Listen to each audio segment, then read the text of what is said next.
오늘은 하나님 아버지의 마음이라는 제목으로 함께 말씀을 나누기 원합니다. 여러분들은 혹시 누군가의 마음을 얻기 위하여 노력해 본 경험이 있으신가요? 저는 원래 대추차를 잘 먹지 못합니다.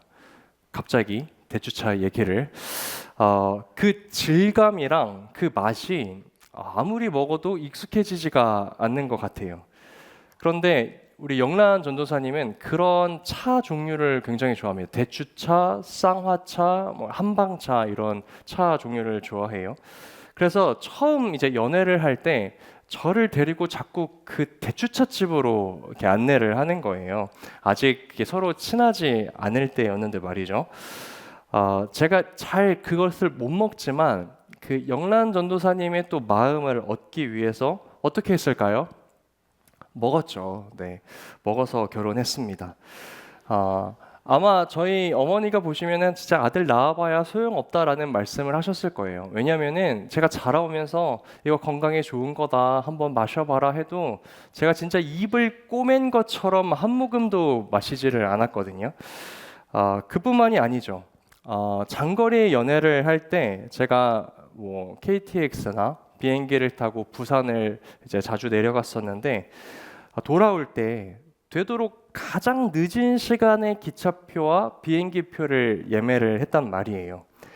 그때마다 영란 전도사님이 걱정돼서 저한테 물어봅니다. 이렇게 이제 늦은 시간에 기차를 타면 도착해서 거기서부터 집은 또 어떻게 가냐? 제가 괜찮다, 문제 없다라고 이야기를 했죠. 이제 그 마음을 얻기 위한 노력이었던 거죠. 그런데 괜찮지 않았어요. 그 서울에 도착하면은 그 시간에 집으로 가는 마을 버스가 다 끊겨가지고 제가 영란 전도사님을 거의 그 12월 마지막 때쯤에 이제 만나서 연애를 했으니까 이제 항상 돌아올 때 1월 달쯤이었거든요. 그러니까 찬바람이 엄청 많이 불었단 말이에요. 그러면은 그 역에서부터 집까지 저는 걸어가야 했습니다. 이 모든 것들이 그 마음을 얻기 위한 노력이었어요. 여러분, 그런데 생각해 보니까 우리는 생각보다 많은 사람들의 그리고 또 누군가의 마음에 들기 위하여 그 마음을 얻기 위하여 살아갈 때가 많구나라는 생각을 하게 되었습니다. 어렸을 때에는 부모님의 기대에 맞추어서 그 마음을 얻기 위해서 살아왔고, 학생 때는 선생님의 인정이나 친구들의 마음을 얻기 위해서 또 부단히 노력을 합니다. 그리고 이제 청년이 되면요, 이 청년의 삶부터는 더 복잡해집니다. 학교와 직장과 수많은 인간 관계 안에서 내가 맞춰야 하고 내가 얻어야 하는 마음들이 너무 많기 때문이에요. 그래서 여러분, 우리가 이런 질문들을 스스로 많이 하잖아요. 나는 저 사람에게 괜찮은 사람인가? 나는 이 사람에게 가치 있는 존재인가? 지금 나의 이 행동은 누군가에게 어떻게 보여질까? 우리는 이 자꾸 누군가의 마음에 대한 신경을 많이 쓰며 살아갑니다. 이런 모습을 보면서요, 그 영국의 소설가인 오스카 와일드라는 사람은 이렇게 이야기를 하는데요. 우리 자막을 보면서 함께 읽어봅시다. 대부분의 사람들은 시작. 대부분의 사람들은 타인이다. 그들의 생각은 다른 사람의 의견이고 그들의 삶은 모방이며 그들의 열정은 인용구에 불과하다. 뭔가 조금 어려운 말처럼 느껴지긴 하는데 조금 쉽게 이야기를 해보면 대부분의 사람들이 자기 생각으로 사는 것 같지만 타인의 기대와 타인의 시선 속에서 살아간다라는 것입니다. 그래서 여러분, 오늘날의 청년들이 이렇게 너무 삶이 이렇게 피곤하고 힘들지라고 이런 마음이 드는 이유는 그 삶 자체가 정말로 힘들어서 그럴 수도 있지만 누군가에게 계속해서 자신을 증명해야 하고 누군가의 마음을 자꾸 얻어야 하기 때문에 그런 압박감에서 우리 청년들의 피로감과 힘듦이 더 쌓이는 것이 아닐까라는 생각을 해보았습니다. 그런데 여러분, 이렇게 자꾸 누군가의 마음을 얻으려고 하면요, 그 겉모습은 멀쩡해 보여도요, 속은 자꾸만 지쳐갑니다. 왜냐하면 내가 맞추려는 그 타인의 기대와 타인의 기준은요, 날마다 바뀌기 때문이에요. 어제는 분명히 저 사람이 나를 칭찬했습니다. 그런데 오늘은 저 사람이 나를 무시해요. 어제는 내가 이렇게 살아가면 내가 높아질 수 있었던 기준이 오늘에 있어서는 갑자기 의미가 없어질 때가 있습니다.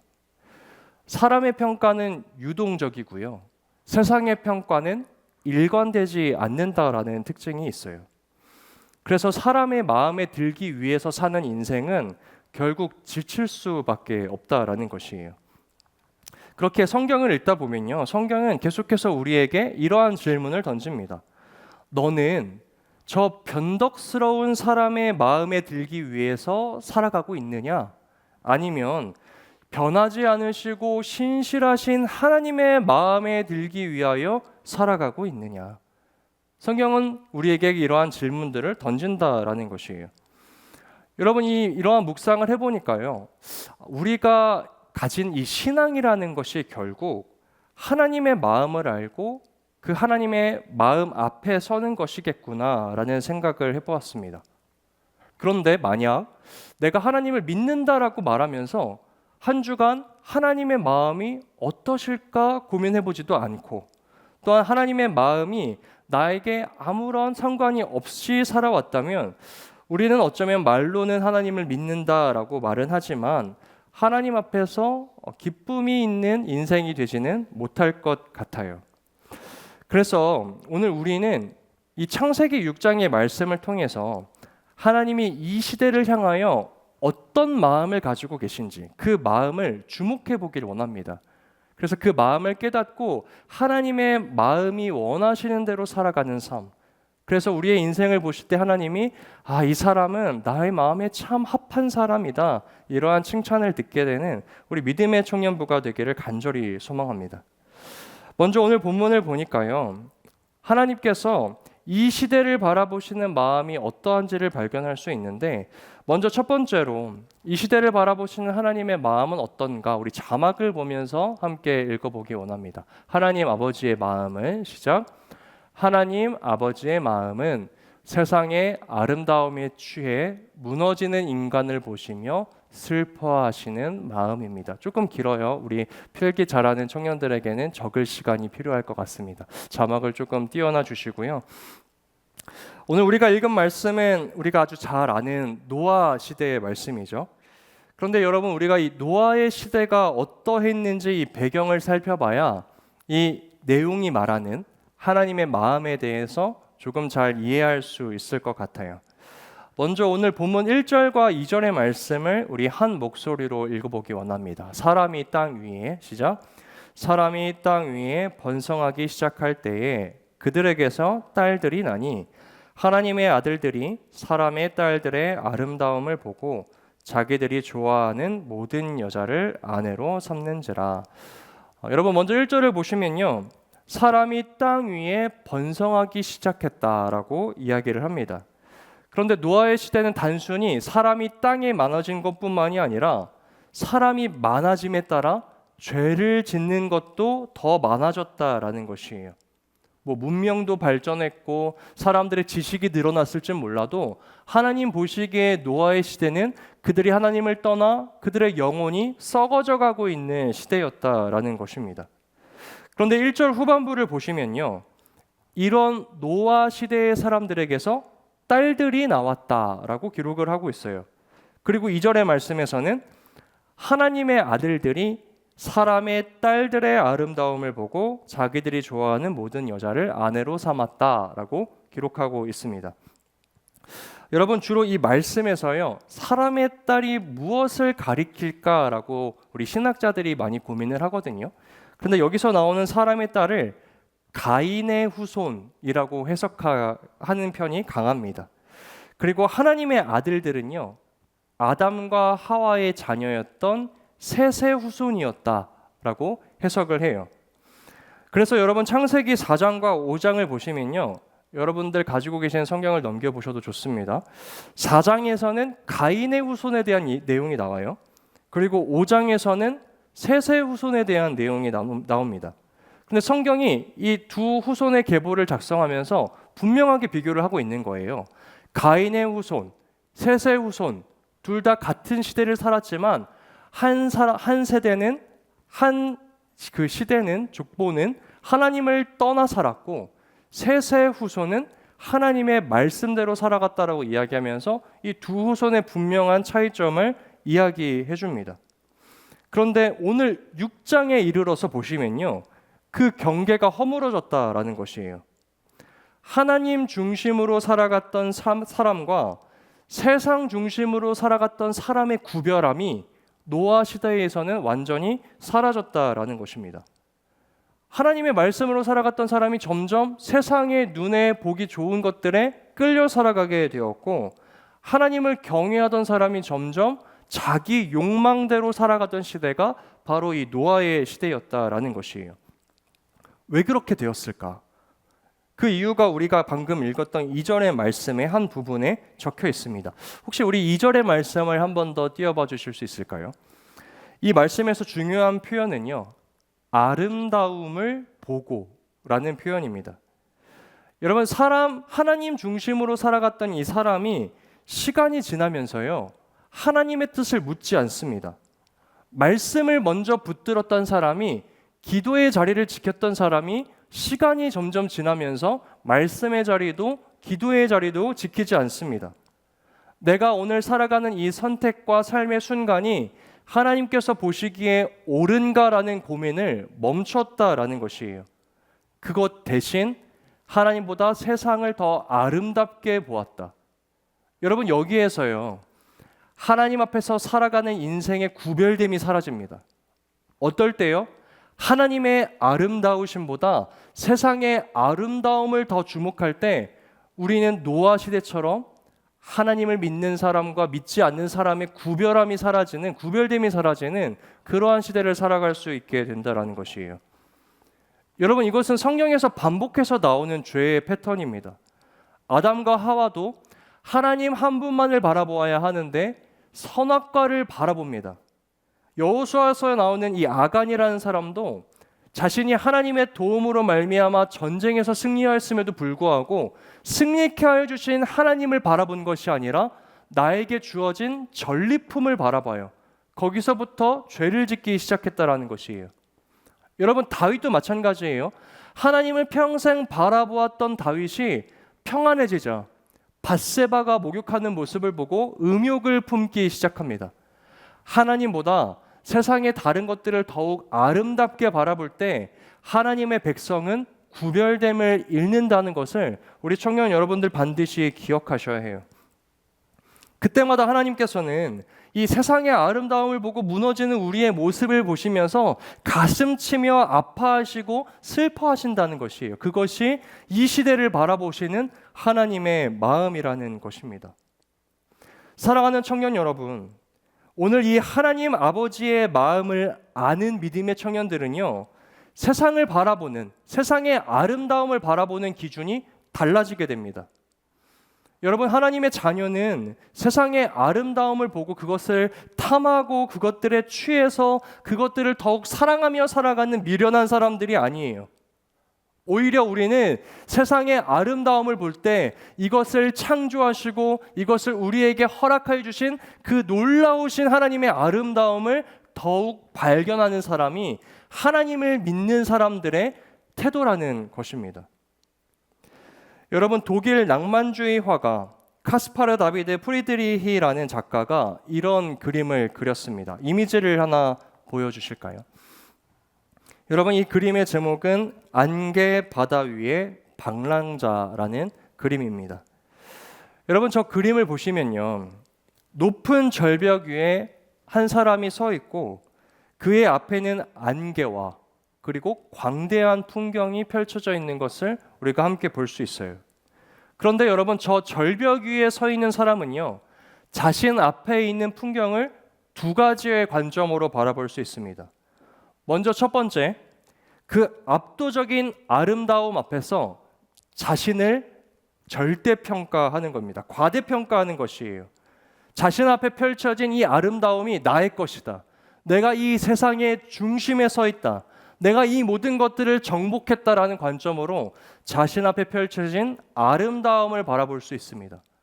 그런데 또 다른 하나의 관점이 있어요. 그것은 광대한 자연 앞에서 자신의 작고 한계 있는 모습을 겸손하게 바라보는 태도입니다. 이 광대함 앞에서 나라는 존재는 얼마나 작고 연약한 존재인가? 이것을 지으신 창조주 하나님은 얼마나 놀랍고 아름다운 분이신가?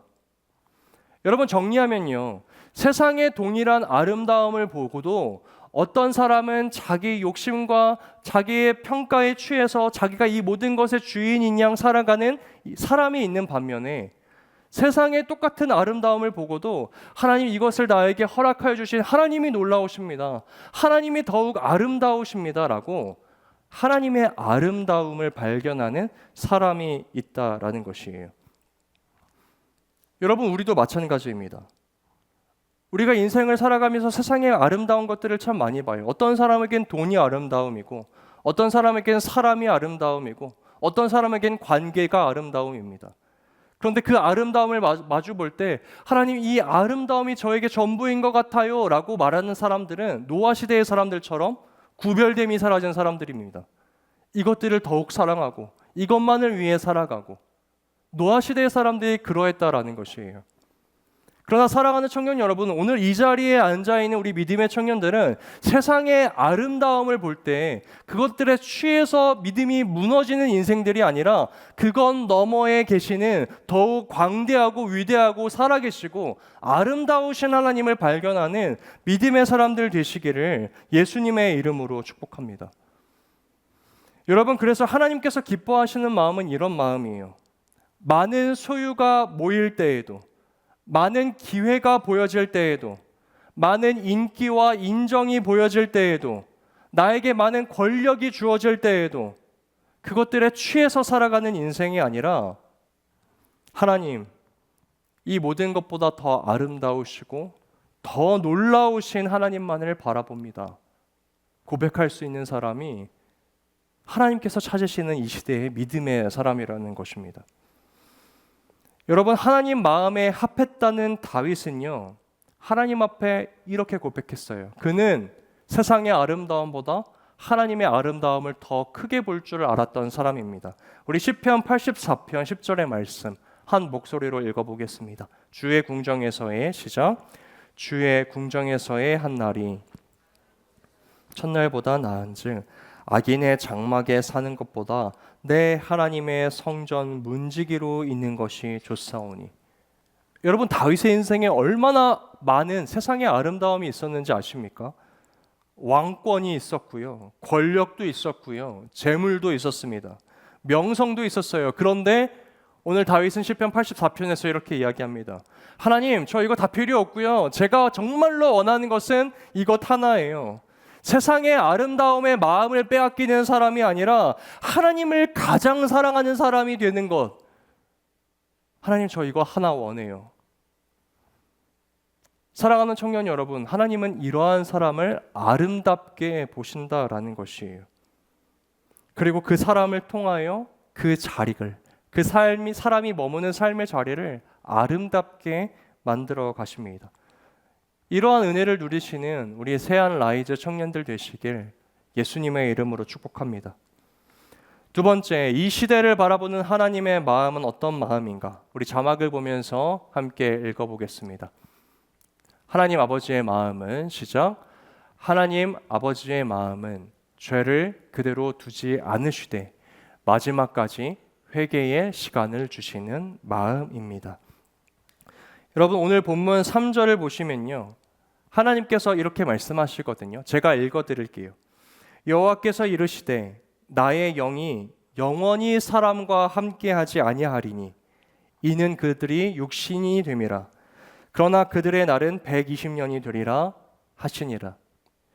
여러분, 3절의 마지막 부분을 보시면요, 하나님께서 하나님을 떠난 인간의 날을 120년으로 제한하십니다. 그런데 우리가 이 말씀을 읽을 때요, 흔히들 이렇게 오해합니다. 아, 노아 이후의 사람들은 그래서 120년밖에 못 사는구나. 그런데 아니에요. 노아 이후의 시대의 사람들도 120년 넘게 산 사람이 있습니다. 그러면 이 말은 어떤 말씀인가? 하나님께서는 이 말씀으로부터 홍수 심판 때까지의 기간을 말씀하신 거예요. 그런데 이 120년이라는 시간 동안 하나님은 심판을 선고하셨지만 이 은혜로 돌이킬 수 있는 회개의 시간을 노아 시대의 사람들에게 주어주셨다는 겁니다. 죄를 짓고 하나님께 돌아오지 않는 시대를 향하여 하나님은 분명하게 심판을 선고하시는 분이시지만 동시에 하나님은 은혜와 회개의 자리로 돌아올 수 있는 사랑의 자리, 은혜의 자리를 열어주시는 분이라는 것이에요. 여러분, 이것이 이 시대를 바라보는 하나님의 마음인 줄로 믿습니다. 하나님은 이 시대를 향하여서도요, 죄를 절대로 가볍게 여기시지 않으시지만 동시에 그 잃어버린 영혼들이 사랑으로, 은혜로 돌아오기를 기다리시는 분이라는 것이에요. 여러분, 그렇다면 우리가 이 하나님의 마음을 아는 자로서 우리는 이 시대를 어떻게 살아가야 할까?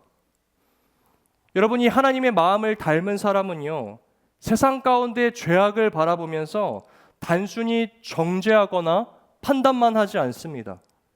여러분, 물론 죄를 바라볼 때 그것을 죄라고 말할 수 있는 용기가 필요합니다. 악을 악이라고 분별해야 해요. 그러나 하나님의 마음을 아는 사람들은 거기서 멈추지 않습니다. 그 죄악으로 인하여 그것을 보시며 가슴 아파하실 하나님의 마음에 공감하면서 눈물과 긍휼의 자리로, 무릎 꿇음의 기도의 자리로 나아가는 사람이 하나님의 마음을 아는 믿음의 사람이라는 것이에요. 여러분들은 어떠세요? 혹시 누군가 저지른 죄악을 바라보실 때 여러분들의 행동은 어떠하십니까? 그 사람을 향하여 정죄와 판단만 하십니까? 아니면 그 사람의 그 죄악된 모습, 연약한 모습을 보시면서 가슴 아파하실 하나님의 마음을 공감하며 그를 향하여 눈물과 긍휼의 마음으로 무릎 꿇는 기도의 자리로 나아가고 계십니까? 여러분, 세상도요, 잘못된 건 잘못됐다고 말할 수 있어요. 비난하고 정죄하고 판단하는 건 누구나 할 수 있습니다. 그러나 하나님의 마음을 아는 사람들은 달라요. 그 죄로 인하여 아파하실 하나님의 마음을 바라보는 자들입니다. 시선을 자꾸만 하나님께로 돌리는 것이에요. 하나님만 바라볼 뿐만이 아니라 하나님의 마음을 가지고 그 죄악을 향하여 긍휼과 눈물을 가지고 기도하는 사람이 바로 하나님의 마음을 가지고 살아가는 믿음의 사람이라는 것입니다. 오늘 이 자리에 모인 살아가는 믿음의 청년 여러분, 죄악을 바라보시는 여러분들의 관점에서 하나님의 마음의 관점을 더하시기를 소망합니다. 정죄하거나 판단하지만 않으시고 사랑과 긍휼과 애통함의 마음으로 기도의 자리로 나아가시는 믿음의 청년들 되시기를 간절히 소망해요. 성경을 보면요, 이렇게 하나님의 마음을 가지고 세상을 살아갔던 사람들의 모습이 나옵니다. 여러분, 예레미야를 아십니까? 그는 유다 땅을 향하여 하나님의 심판을 설명했어요. 선포했어요. 그러나 동시에 성경은 그가 눈물의 선지자였다라고 이야기합니다. 그 죄악을 보시면서 아파하실 하나님의 마음을 알았던 것이죠. 그래서 눈물을 흘릴 수밖에 없었던 것이에요. 여러분, 바울을 잘 아실 거예요. 바울은 예수 그리스도라는 그 복음을 거부하는 자신의 동족을 향하여서 심판을 선고합니다. 그러나 날마다 그들이 돌아오기를 애타게 기다려요. 내 마음에 큰 근심이 있는 것과 그치지 않는 고통이 있다. 여러분, 정죄와 판단하는 사람에게는 이런 마음이 없습니다. 왜냐하면 사랑이 없기 때문이에요. 여러분, 마지막으로 예수 그리스도의 모습을 떠올려 볼까요? 여러분, 예수 그리스도는 복음을 듣고도 돌아오지 않는 예루살렘의 완악함을 경고하시고 그들 가운데 심판을 선포하셨습니다. 그러나 동시에 그 성을 바라보면서 우셨던 분이 바로 우리 예수님이라는 것이에요. 여러분, 정리하면 무슨 말이에요? 하나님의 마음을 아는 사람은요, 진리를 잃지 않으면서도 긍휼함을 가지고 살아가는 사람이라는 것입니다. 그러므로 살아가는 청년 여러분, 이 시대를 살아가시면서 하나님의 마음을 닮아가시길 소망합니다. 이 세상의 죄악을 바라보면 얼마나 분노가 차오릅니까? 얼마나 이해가 되지 않아요? 그러나 그 죄악을 바라보면 분노만 커지는 사람들이 아니라 하나님의 마음을 닮아 눈물과 긍휼의 기도를 회복하는 믿음의 청년들 되시기를 예수님의 이름으로 축복합니다. 마지막으로 이 시대를 바라보는 하나님의 마음은 어떠한 마음인가? 우리 자막을 읽으면서 함께 고백해 보겠습니다. 하나님의 마음은 시작. 하나님의 마음은 세상을 하나님의 위로로 아름답게 만들어가길 원하시는 마음입니다. 하나님은요, 우리가 하나님의 마음을 닮아 그 죄악이 가득한 세상 가운데 위로로 아름답게 그 세상을 만들어가기를 원하세요. 오늘 본문 7절과 8절의 말씀을 우리 한 목소리로 읽어보겠습니다. 이르시되 시작. 이르시되 내가 창조한 사람을 내가 지면에서 쓸어버리되 기는 것과 공중의 새까지 그리하리니 이는 내가 그것들을 지었음을 한탄함이니라 하시니라. 그러나 노아는 여호와께 은혜를 입었더라. 여러분, 하나님은요 7절에서 그 시대가 얼마나 죄악되었는지를 설명하십니다. 내가 한탄스럽다. 이 죄악을 가지고 살아가는 이 시대를 보면서, 그런데 8절의 말씀에서는 그 시대 가운데에서 한 사람에게 은혜를 입게 하십니다. 그 사람이 바로 노아이죠. 여러분, 노아라는 이름의 뜻에는요 위로, 안위, 쉼이라는 의미가 담겨 있어요. 여러분, 그래서 노아의 아버지였던 라멕이 이 노아의 이름을 지으면서 창세기 5장 29절에서 이렇게 이야기합니다. 제가 한번 읽어드릴게요. 이름을 노아라 하여 이르되 여호와께서 땅을 저주하심으로 수고롭게 일하는 우리를 이 아들이 안위하리라 하였더라. 여러분, 노아의 아버지였던 라멕은요 노아가 이렇게 살아가길 원했습니다. 그저 이 땅에서 자신만을 위해서 성취하고 경쟁하고 살아남는 사람이 아니라 저주받은 땅 위에서 수고하고 있는 인간들을 바라보면서 그들을 위로하고 그들에게 쉼을 주는 자로서 성장해 가기를 원했다라는 것이에요. 여러분, 마찬가지로 노아의 영적인 아버지인 하나님께서도 마찬가지셨습니다. 그 노아의 시대를 바라보시면서요, 이들에게 누가 나의 위로와 쉼을 줄 수 있을까라고 애달파하시며 그 사람을 노아로 정하셨다라는 것이에요. 여러분, 우리가 노아를 보통 떠올릴 때요, 노아라는 사람을 떠올릴 때 그냥 방주만 열심히 짓고 하나님께 구원받은 사람이라고 생각할 때가 많거든요. 그런데 베드로후서를 보면요, 이 베드로가 노아의 삶에 대해서 이렇게 이야기합니다. 우리 베드로후서 2장 5절의 말씀 한 목소리로 읽어보겠습니다. 그는 시작. 그는 또 옛 세계를 아까워하지 않으시고 세계를 홍수로 덮으셨습니다. 그때에 그는 정의를 부르짖던 사람인 노아와 그 가족 7사람만을 살려주셨습니다. 여러분, 노아가요 120년 동안 방주만 짓지 않았어요. 하나님의 의를 전파했던 사람이라고 이야기합니다. 여러분, 노아는 단순히 이 땅을 살아가면서 심판받지 않기 위해서 살아갔던 사람이 아니에요. 자기 가족만을 구원하기 위하여 살아갔던 사람이 아니라는 것입니다. 하나님의 마음을 품고 세상 가운데 하나님의 위로와 의를 전하기 위하여 최선을 다해 살아갔던 사람이에요. 여러분, 노아는 방주를 지을 때마다 세상을 향해 외쳤을 거예요. 여러분, 하나님은 살아계십니다. 하나님의 약속은 반드시 이루어집니다.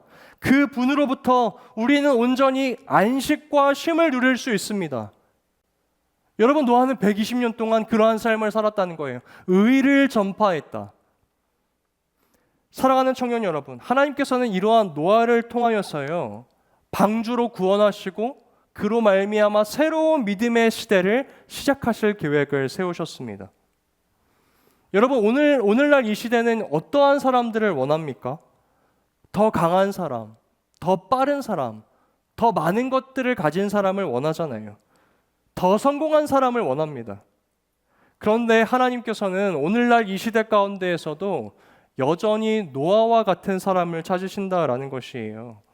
누가 죄악으로부터 멀어진 이 시대를 향하여 애달픈 나의 마음을 전하겠는가? 누가 죄악으로 인하여 세상의 마음을 얻기 위하여 방황하고 고통받고 있는 영혼들을 향하여 하나님만이, 예수 그리스도만이 우리에게 온전한 쉼과 위로를 주실 수 있는 분이십니다 고백하며 살아가겠는가? 하나님은 오늘도 그러한 믿음의 한 사람을 찾고 계신다라는 것이에요. 그리고 그 사람을 통하여 새로운 믿음의 시대를 열어가신다라는 것입니다.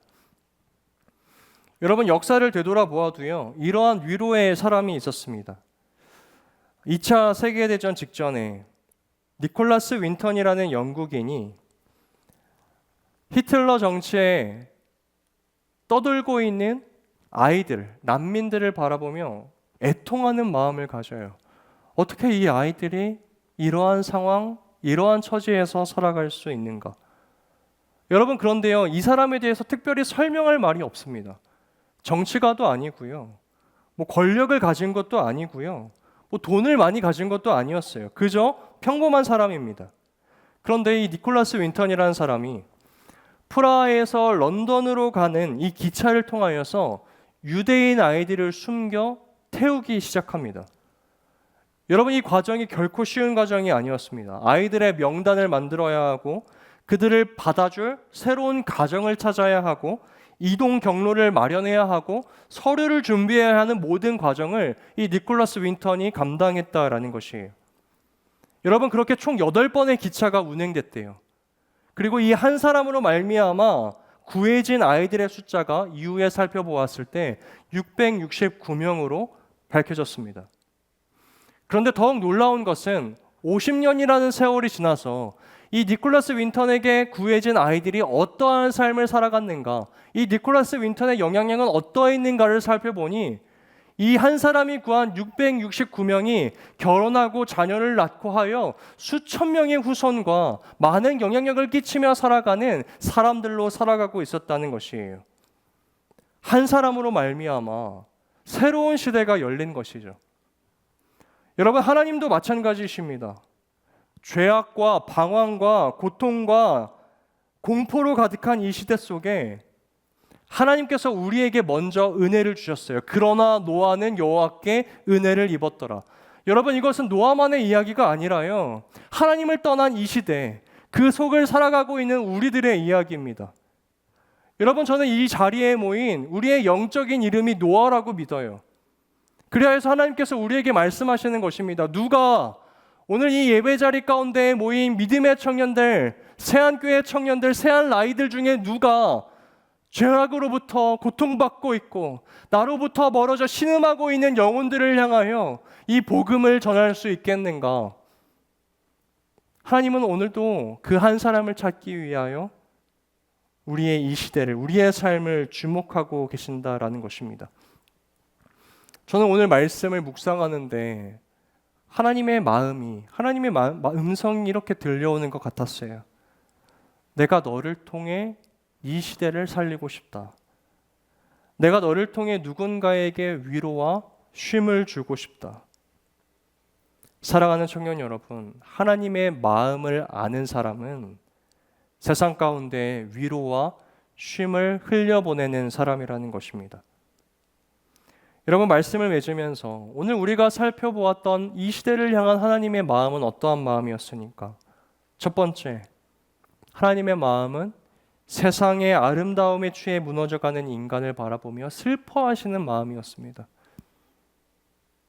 가장 위대하시고 아름다우신 하나님보다 세상의 아름다움에 취해 살아갈 때 그리스도인은 세상과의 구별됨을 잃어갑니다. 두 번째, 이 시대를 향한 하나님의 마음은 죄를 미워하시지만 동시에 끝까지 돌아오기를 기다리시는 긍휼의 마음이었죠.